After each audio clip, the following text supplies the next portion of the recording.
നമസ്കാരം. വാളെടുത്തവരെല്ലാം വെളിച്ചപ്പാടാവുന്ന നാടാണിപ്പോൾ.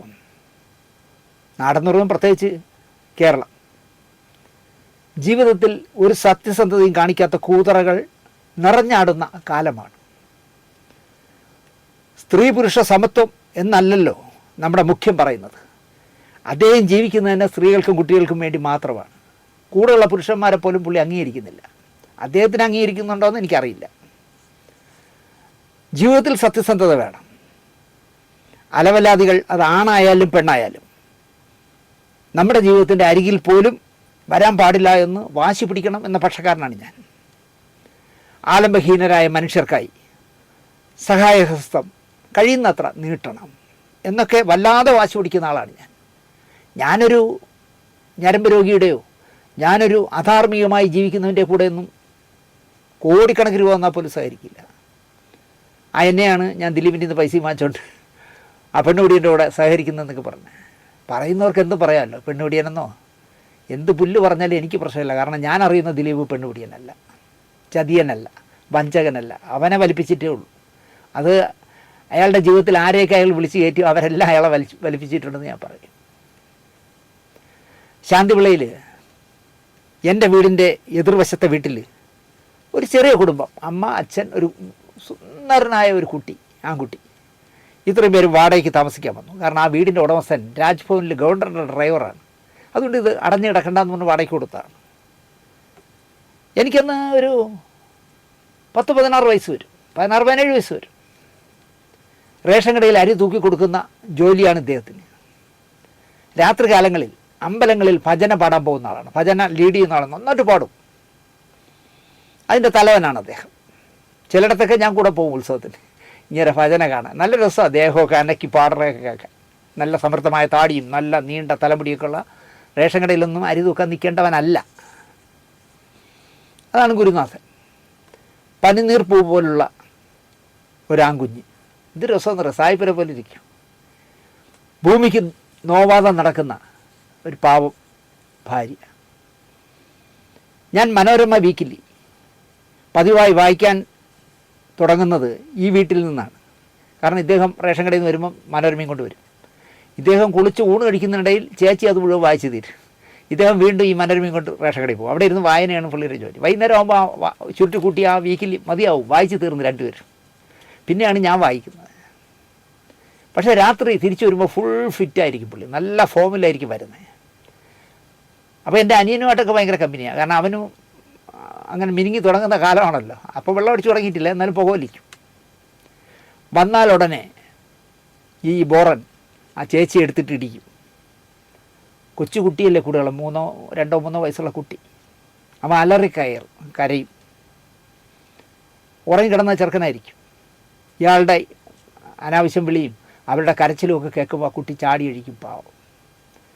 അച്ഛൻ്റെ കാലുകളിൽ പിടിച്ച് അവൻ കെഞ്ചും, അച്ഛാ എൻ്റെ അമ്മയെ അടിക്കരുതച്ഛാ എന്ന് അവൻ കെഞ്ചുമായിരുന്നു. അപ്പോൾ അവനെ കാലിങ്ങനെ കുടഞ്ഞാൽ മതിയല്ലോ, ചെറുക്കം പോയി ചുവരിലിടിച്ച് വീഴും. അതും കരയും. മൊത്തം തലവേദനയായിരുന്നു. പക്ഷേ രാവിലെ എണീക്കുമ്പോൾ നല്ല ക്ലീനായിരിക്കും. ഒരു നാൾ ഇയാൾ ആ ചേച്ചിയെ ക്രൂരമായി കൊല്ലേണ്ട രീതിയിൽ തല്ലി. കഴുത്തിലൊക്കെ കുത്തിപ്പിടിച്ചെന്തോ ചുവരിലൊക്കെ വെച്ച് ശ്വാസം കിട്ടാതെയൊക്കെ അവർ പിടയൊക്കെ ചെയ്തു. എൻ്റെ അമ്മയ്ക്ക് എന്തോ സംഭവിക്കാൻ പോകുന്നു എന്ന് ആ കൊച്ചിന് മനസ്സിലായി. അവൻ ജനാലയിലൂടെ ഉച്ചത്തിൽ കരഞ്ഞു, ദിനേശമാമ, എൻ്റെ അമ്മ ഇപ്പം ചാകും എന്നായിരുന്നു അവൻ കരഞ്ഞത്. പോകരുതെന്ന് അമ്മ തടഞ്ഞിട്ടു. അത് കേൾക്കാതെ ചാടിപ്പോയി ഞാൻ ആ വീടിൻ്റെ കഥക് ചവിട്ടി തുറന്നു. 16 വയസ്സേ ഉള്ളേ. ചവിട്ടി തുറന്നു, ഓടി ചെന്നിട്ട് ഒരൊറ്റ ചവിട്ടി കെട്ടി കൊടുത്തു. ഞാൻ കാണുന്ന രംഗം, ആ ചേച്ചി ഇങ്ങനെ കഴുത്തിന് കുത്തിപ്പിടിച്ച് ചുവരിൽ വെച്ചിട്ട് ഇങ്ങനെ കാല് കിടന്നിങ്ങനെ അടിക്കുന്നു. ഞാനൊന്നും ആലോചിച്ചില്ല. ഓടിച്ചെന്ന് ആ ഭജനക്കാരന് എനിക്ക് പറ്റാവുന്ന, എൻ്റെ തടി വെച്ച് പറ്റാവുന്ന ഒരൊറ്റ ഇടി ഇടിച്ചു കൊടുത്തു മുതുകിൽ. സകല ശക്തിയും ഞാൻ ഉപയോഗിച്ചുകൊണ്ടായിരിക്കണം അയാൾ ചുരുണ്ട് വീണു. ചേച്ചി കരഞ്ഞുകൊണ്ട് കൊച്ചിനെ എടുത്തുകൊണ്ട് അകത്തേക്ക് ഓടിക്കയറി കതവ് കുറ്റിയിട്ടു. പിറ്റേന്ന് നോർമലായിട്ട് ഇയാൾ എണീറ്റപ്പോൾ അന്ന് ജോലിക്ക് പോയില്ല. കാരണം പോകാൻ പറ്റില്ല, ആ അവസ്ഥയായിപ്പോയി ഇടി. ഇത്രയുള്ളൊരു പേനാക്കത്തി എടുത്ത് നൂർത്ത് നഖം വെട്ടുകയല്ല, അതെന്നെ കാണിക്കാനാണ്. എൻ്റെ വീട്ടിലേക്ക് നോക്കിയിരിക്കുകയാണ് അവിടുത്തെ കൈവരിയിൽ ഇയാൾ. ആ ചേച്ചിയുമായി എനിക്ക് വഴിവിട്ട പല പല അടുപ്പമുണ്ടെന്ന് കാണുന്നവരോടൊക്കെ ഇയാൾ പറയുകയും ചെയ്തു. അതിൽ പോണ ആരെങ്കിലും കണ്ടാൽ അപ്പോൾ പറയും, നിൽക്കൂ ഒരു കാര്യം പറയട്ടെ എന്നുകൊണ്ട് ഇയാൾ പറയും. എൻ്റെ പെമ്പറന്നാരുണ്ടല്ലോ ഇവിടുത്തെ ആ പീക്കർ ചെറുക്കനുമായിട്ടാണ് അടുപ്പം എന്നൊക്കെ പറഞ്ഞ് ഇയാൾ പറയുകയാണ്. മേലാങ്കോട് എന്നൊരു സ്ഥലമുണ്ട് ഞങ്ങളുടെ നാട്ടിൽ. ഞാൻ ആ ചേച്ചിയുടെ മേലാങ്കോട്ടുള്ള വീട്ടിൽ പോയി ഈ കാര്യം പറഞ്ഞു. അവരുടെ സഹോദരന്മാരുടെയൊക്കെ ചേച്ചിയെയും മോനെയും അവർ വന്ന് കൂട്ടിക്കൊണ്ടുപോയി. ഇയാളെ വീട്ടിൽ നിന്ന് ഒഴിപ്പിച്ചു. വേറെ എവിടെയോ ഒരു വാടക വീട് എടുത്തിട്ട് ഇയാൾ ഒരു നാൾ ഇയാളല്ല ചേച്ചി വീട്ടിൽ പോയല്ലോ. ഒരു നാൾ ആ ചേച്ചി, പാവം ചേച്ചി, സ്വന്തം വീട്ടിൽ എൻ്റെ മോനിനി ആരുണ്ടെന്ന് പോലും ചിന്തിക്കാതെ തൂങ്ങി മരിച്ചു. അയാളെ ചേച്ചിയുടെ വീട്ടുകാരവിടെ കയറ്റിയില്ല, എങ്ങോട്ടോ പോയി. മോനെ ആ വീട്ടുകാർ വളർത്തി, അവൻ പട്ടാളക്കാരനായി. വർഷങ്ങൾക്ക് ശേഷം ഞാൻ ആ മോനെ കണ്ടു. പക്ഷേ എനിക്കറിയില്ല അവനെ, എനിക്ക് 3 വയസ്സുള്ള കുട്ടിയല്ലേ അറിയാവൂ. അവൻ ഇങ്ങോട്ട് വന്ന് എന്നെ പരിചയപ്പെട്ടു. മാമ എന്നെ അറിയോ? ഞാൻ ഇന്ന ആളിൻ്റെ മോനാ എന്ന് പറഞ്ഞു. അയ്യോ, ഞാൻ ഉത്തരം പറയാൻ പറ്റാതെ ഇങ്ങനെ അവൻ തന്നെ നോക്കി. നല്ല ചുറിയുറുക്കുള്ള ചെറുപ്പക്കാരനായി, പട്ടാളക്കാരനായപ്പോൾ. ഇത്രയും വിശദമായി ഞാനിപ്പോൾ ആ കഥ പറഞ്ഞത്, കുട്ടിക്കാലം മുതൽ സ്ത്രീകളുടെ പ്രശ്നത്തിൽ ഇടപെടുന്നവനാണ് ഞാൻ. വേണമെങ്കിൽ 50 കഥ പറയാൻ പറ്റും എനിക്ക്. എന്നാലിപ്പോൾ ഇവിടെ നാഥനും നന്ദനും വേണ്ടാത്ത കുറേ കൂതറ പെണ്ണുങ്ങൾ സ്ത്രീപക്ഷക്കാരായി പൂന്തി വിളയാടുന്നു. അലവലാദികൾ. ഭർത്താവ് കാണുകെ കാമുകനുമായി കെട്ടിമറിഞ്ഞ് ലിംഗസമത്വം കാണിക്കുന്നവളും, ഭർത്താവിനെ തള്ളക്കി വിളിക്കുന്നവളും, ഭർത്താവ് എന്തെങ്കിലും വഴക്ക് പറഞ്ഞാൽ പോലീസ് സ്റ്റേഷനിൽ പോയി ഭർത്താവ് 8 വയസ്സുകാരിയായ എൻ്റെ മകളെ മാനഭംഗപ്പെടുത്താൻ ശ്രമിച്ചു എന്ന് പരാതി കൊടുത്ത് പോക്സോ കേസിൽപ്പെടുത്തി അവനെ അകത്താക്കുന്ന കൂതറകളും, പരിചയപ്പെടുന്ന ആണുങ്ങളിൽ നിന്നൊക്കെ അമ്മയുടെ നായരാണെന്നുള്ള ചിന്തയിൽ 15,000-ൻ്റെ സാരി വാങ്ങിപ്പിക്കുകയും സ്വർണ്ണമാല വരെ വാങ്ങിയത് എനിക്കറിയാം. ഞാൻ ഒരുത്തിക്ക് സാരി വാങ്ങിക്കാൻ പോയിട്ടുണ്ട്, അതുകൊണ്ടാണ് പറയണേ. അങ്ങനെ കുറ്റിവെക്കുന്നവളും, കടം വാങ്ങിയ പൈസ തിരികെ ചോദിച്ചാൽ ഗുണ്ടകളെ കൊണ്ട് തല്ലിക്കുന്നവരും, ആണുങ്ങളെ ഭർത്താവ് ഉദ്യോഗസ്ഥരാക്കിയും നടക്കുന്ന എംബോക്കികൾക്കാണ് സത്യം പറഞ്ഞാൽ ഇപ്പം നമ്മുടെ മുഖ്യമന്ത്രിയുടെ പിന്തുണ. എനിക്ക് വലിയ വിഷമം കൊണ്ടതുകൊണ്ട് ആ മനുഷ്യനോട്. ഇങ്ങനെ നടക്കുന്ന ഐറ്റംസുകളോടാണ് മുഖ്യമന്ത്രിക്ക് ഇപ്പോൾ പിന്തുണ. അടിയന്തരാവസ്ഥ കാലത്ത് പോലീസ് നരനായിട്ട് നടത്തി ഇഞ്ചിഞ്ചായി കൊന്ന സഖാവിൻ്റെ മകനെ കള്ളക്കേസിൽ കൊടുക്കുന്ന കാലമാണിപ്പോൾ. രക്തസാക്ഷിയുടെ മകൻ ആണായതിനാൽ തഴഞ്ഞ് തെമ്മാടിക്കൂട്ടുകൾക്ക് പിന്തുണ നൽകാതെ പാർട്ടി സഖാവായ മുഖ്യമന്ത്രി പ്രഖ്യാപിക്കുന്ന നാടാണിപ്പോൾ കേരളം എന്ന് പറയാം. ഈ അടിയന്തരാവസ്ഥയിൽ ഇടികൊണ്ട് രക്തസാക്ഷിയായ മനുഷ്യൻ്റെ മകന് പിന്തുണയില്ല. അവനെ എങ്ങനെ തട്ടി അകത്താക്കാൻ നോക്കുന്ന ഒരു അലവലാതി അന്വേഷണ ഉദ്യോഗസ്ഥയ്ക്കാണ് പിന്തുണ. എൻ്റെ മുഖ്യമന്ത്രി പോകുന്ന പോക്കാണ് ഞാൻ ആലോചിക്കുന്നത്. എന്ത് ചെയ്യാൻ പറ്റും? ഇവരെയൊക്കെ തഴഞ്ഞിട്ട് ഇതുപോലുള്ള സത്യസന്ധരായ ആൾക്കാരെ ഒഴിവാക്കിയിട്ട് തെമ്മാടിക്കൂട്ടങ്ങൾക്ക് പിന്തുണ പരസ്യമായി നൽകുന്ന പാർട്ടി സഖാവായി എൻ്റെ മുഖ്യമന്ത്രി അധപ്പതിക്കുന്നു എന്നുള്ളതാണ് എൻ്റെ വിഷമം. നിങ്ങൾക്ക് ആളെ മനസ്സിലായിക്കാണ്. ഞാൻ നാദിർഷയെക്കുറിച്ച് വെള്ളിയാഴ്ച ചെയ്ത പ്രോഗ്രാമിൽ ഞാൻ ഈ ഡീറ്റെയിൽ പറഞ്ഞിട്ടുണ്ട്. അതുകൊണ്ട് തന്നെ ഇത്തവണത്തെ പഞ്ചായത്ത് ഇലക്ഷന് 12 വോട്ട് നാദിർഷയുടെ വീട്ടിലുള്ള 12 വോട്ട് അരിവാൾ ചുറ്റിയോ നക്ഷത്രത്തിന് കുത്തില്ല എന്ന് വാശി പിടിച്ചതുകൊണ്ട്, വേറൊരു ചിഹ്നം കൈപ്പത്തിക്കോ താമരയ്ക്കോ ഈ ജന്മത്ത് കുത്തില്ല എന്ന് വാശിയുള്ളതുകൊണ്ട് അവർ 12 പേര് വോട്ട് ചെയ്യാൻ പോയില്ല എന്നും മന്ത്രി പി രാജീവിനെ വിളിച്ചെന്ന് നാദിർഷ പറഞ്ഞു. അതാണ് നമ്മുടെ എന്താ പറയുക, ആ അവസ്ഥയിലേക്കാണ് പാർട്ടിയിലെ പ്രവർത്തകരെ നമ്മുടെ സഖാവ് വളർത്തി പുറത്താക്കുന്നത്. ഇപ്പം തന്നെ നോക്കിയേ, വിവാദമായൊരു കേസ് ഇഴകീറി പരിശോധിച്ച് ഒരു വനിതാ നീതിപാലക വിധി പറയുന്നു. അന്നു മുതൽ വാ തുറന്നാൽ തെറി മാത്രം പറയാനറിയുന്ന ഒരു താടകയടക്കം പരസ്യമായി കോടതിയെയും ആണുങ്ങളെയും തെറി പറഞ്ഞുകൊണ്ടേ നടക്കുന്നു. ഹിസ്റ്റീരിയ ബാധിച്ച വട്ടാണെന്ന് തോന്നും കണ്ടാൽ.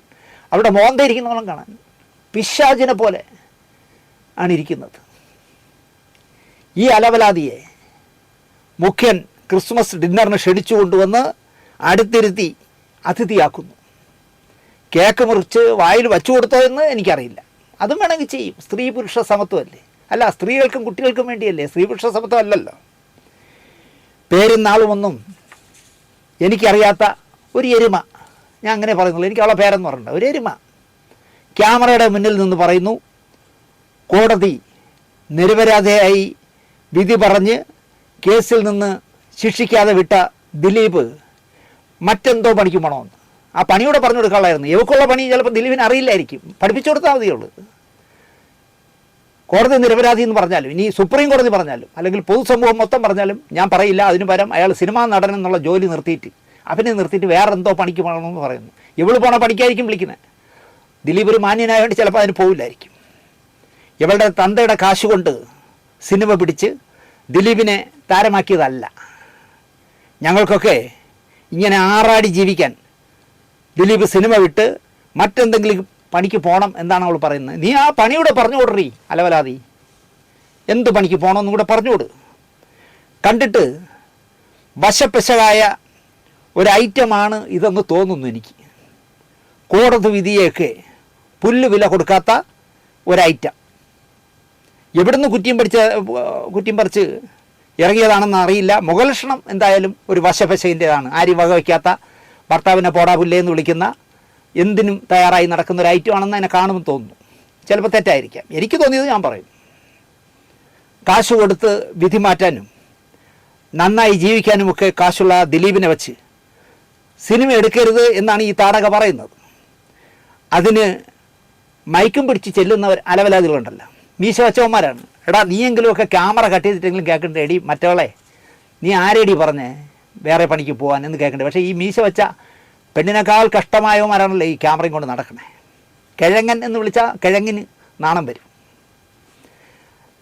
നിനക്ക് എന്തിൻ്റെ കേടാടി എന്നെങ്കിലും ഈ മണകൊണാഞ്ചന്മാർ കേൾക്കുന്നില്ല എന്നതും പുരുഷന്മാരുടെ ഗതികേടാണ്. ഇതിലപ്പുറം ഞാൻ കൂടുതൽ പറയുന്നില്ല. എനിക്ക് അത്രയും അമർഷമുണ്ട് നമ്മുടെ മുഖ്യമന്ത്രിയോട്. അടുത്ത കഥ. നാണമില്ലാത്തവന്മാരെ നന്നാക്കാൻ സമയം കളയരുതെന്ന് എന്നോട് അമ്മ പറയുമായിരുന്നു. പലപ്പോഴും ഞാനത് ലംഘിച്ചിട്ടുണ്ട്. ഇപ്പം തന്നെ തുടരെ അധികാരം കിട്ടിയപ്പോൾ അഹന്തയും പ്രതിപക്ഷ ബഹുമാനവും തൊട്ടു തേക്കാത്തവരാണല്ലോ കേന്ദ്രം ഭരിക്കുന്നത്. ഞാൻ രാഷ്ട്രീയം പറയണമെന്ന് വിചാരിക്കരുത്, ഞാൻ ഉള്ള സത്യം പറയാം. ഞങ്ങൾ എന്ത് തോന്നിയ ദിവസവും കാണിക്കും. ചോദിക്കാൻ ആരുണ്ടടാ എന്നാണല്ലോ അവരുടെ ഇപ്പോഴത്തെ ബ്രാൻഡ്. സെൻസർ ബോർഡിൽ ഒരു പറ്റം വിവരദോഷികളെ പ്രതിഷ്ഠിച്ച് തങ്ങളുടെ നയങ്ങൾ നടപ്പിലാക്കുകയാണല്ലോ ഇപ്പോൾ കുറേ കാലമായിട്ട്. ജാനകി എന്ന് നായികയ്ക്ക് പേരിട്ടാൽ ധ്വജം എന്നൊരു കോണകത്തിനെ വിളിക്കാൻ പാടില്ല, അംഗീകരിക്കാൻ പാടില്ല എന്നൊക്കെ പറയുന്ന, ബീഫ് എന്ന വാക്ക് അശ്ലീലമായി കാണുന്ന വിചിത്ര ചിന്താഗതിക്കാരാണല്ലോ ഇപ്പോൾ സെൻസർ ബോർഡിലിരിക്കുന്നത്, ഈ കേന്ദ്രത്തിൻ്റെ ഏറാമൂലികളായിട്ട്. നമ്മുടെ പ്രോഗ്രാം കാണുന്നവരിൽ എത്ര പേർക്ക് വേതാളം സന്തോഷ് എന്നറിയപ്പെടുന്ന സന്തോഷ് സൗപർണിക എന്ന് പറയുന്ന ആളിനെ അറിയാം എന്നെനിക്കറിയില്ല. ഡോക്ടർ സന്തോഷ് സൗപർണിക എന്നാണ് പറയേണ്ടത്. ഡോക്ടറേറ്റ് എടുത്ത ആളാണ്. നാടകവും സിനിമയും അഭിനയവും എല്ലാം തനിക്ക് വഴങ്ങുമെന്ന് തെളിയിച്ച മനുഷ്യനാണ് സന്തോഷ് സൗപർണിക. വിക്രമാദിത്യൻ്റെ കഥ TS സുരേഷ് ബാബു സീരിയലാക്കിയപ്പോൾ അതിൽ വേതാളമായി അഭിനയിച്ചത് സന്തോഷായിരുന്നു. ആ വേഷം വലിയ ശ്രദ്ധേയമായി. അങ്ങനെ സന്തോഷ് വേതാളം സന്തോഷായി മാറി. ആരുടെ ചോദിച്ചാലും പറയും തിരുവനന്തപുരത്തുനിന്ന് വേതാളം സന്തോഷിനെ അറിയാമോ എന്ന് ചോദിച്ചാൽ അപ്പോൾ പറയാം പിന്നെ ഇന്നടത്തുള്ള ആൾ എന്ന് പറയും. ആൾ ചില്ലറക്കാരനല്ല, നാടകത്തിൽ ഡോക്ടറേറ്റൊക്കെ എടുത്ത കലാകാരനാണ് ഡോക്ടർ സന്തോഷ് സൗപർണിക. ചെറിയ ബഡ്ജറ്റിൽ സീരിയസ് ആയ സിനിമകൾ എഴുതി നിർമ്മിച്ച് സംവിധാനം ചെയ്യുന്ന കലാകാരനും കൂടിയാണ്. അല്ലാതെ നമ്മളെ പണ്ഡിറ്റിനെ പോലെ കൂതറ സിനിമകളല്ല എടുക്കണം ചെറിയ ബഡ്ജറ്റിൽ. ഇത് ചെറിയ ബഡ്ജറ്റിൽ നല്ല സിനിമകൾ, ഇപ്പോൾ തിലകൻ ചേട്ടനെയൊക്കെ പോലുള്ളവരെ, ഗണേഷ് കുമാറിനെയൊക്കെ വച്ച് ഉപയോഗിച്ചെടുക്കുന്ന കൊച്ചു കൊച്ചു നല്ല സിനിമകൾ. എന്നെ കാണുമ്പോഴൊക്കെ ചെറിയ തുകയ്ക്ക് ഒരു സിനിമ എടുക്കാവുന്ന കഥകൾ എന്നോട് പറയും. എനിക്ക് തിരക്കഥയ്ക്ക് ചേട്ടൻ 10 പൈസ തരണ്ട, ചേട്ടൻ സിനിമ എടുക്കുക ചേട്ടാ ഇങ്ങനെ നടക്കാതെ എന്ന് എന്നെ പ്രേരിപ്പിച്ചുകൊണ്ടേ ഇരിക്കും സന്തോഷ്. അടുത്ത കാലത്ത് സന്തോഷിൻ്റെ അമ്മ മരിച്ചു. ഞാനും സിന്ധുവും കൂടി ചോദിച്ചു പോയി എവിടെയാണെന്ന് വീടറിയില്ല. സന്തോഷ് താമസിക്കുന്ന സ്ഥലത്ത് റേഞ്ചും ഇല്ല, അതുകൊണ്ട് അയാളെ ഫോൺ കിട്ടുന്നുമില്ല. കണ്ടുപിടിച്ചു നെട്ടയത്തിനപ്പുറത്ത് ഒരു താഴ്വാരത്തിലാണ്, നല്ല ലൊക്കേഷനാണ്, അവിടെയാണ് സന്തോഷ് താമസിക്കുന്നത്. സ്നേഹമയ്യായ അമ്മ മരിച്ച കഥയൊക്കെ വയലിൻ വായിച്ച് വേതാളം എന്നോട് സംസാരിച്ചു. അതിനുശേഷം വേതാളം ഒരു പുതിയ കഥ എന്നോട് പറഞ്ഞു. ശ്രീകൃഷ്ണ ഭക്തനായ ഒരുവൻ എങ്ങനെയോ ഒരു നാൾ പെന്തക്കോസ്തുകാരനായി മാറി.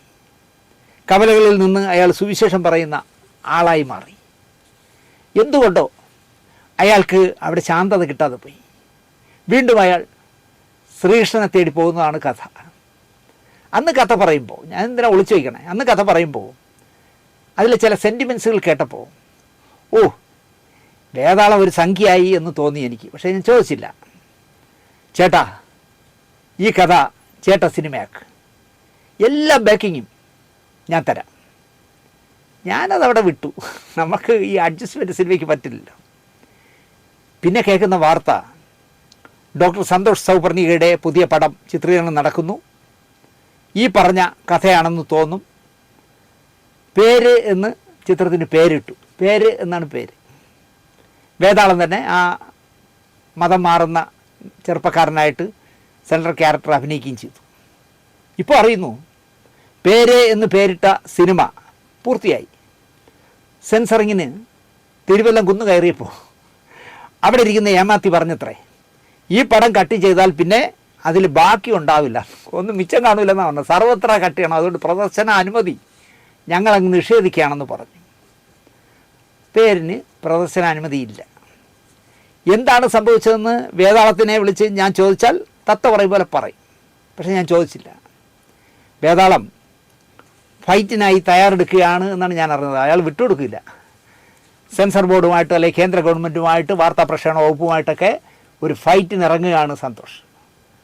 ശുഭപ്രാപ്തിയിലെത്തട്ടെ സന്തോഷ് എന്ന് ഞാൻ ആശംസിക്കുക. നന്ദി, നമസ്കാരം.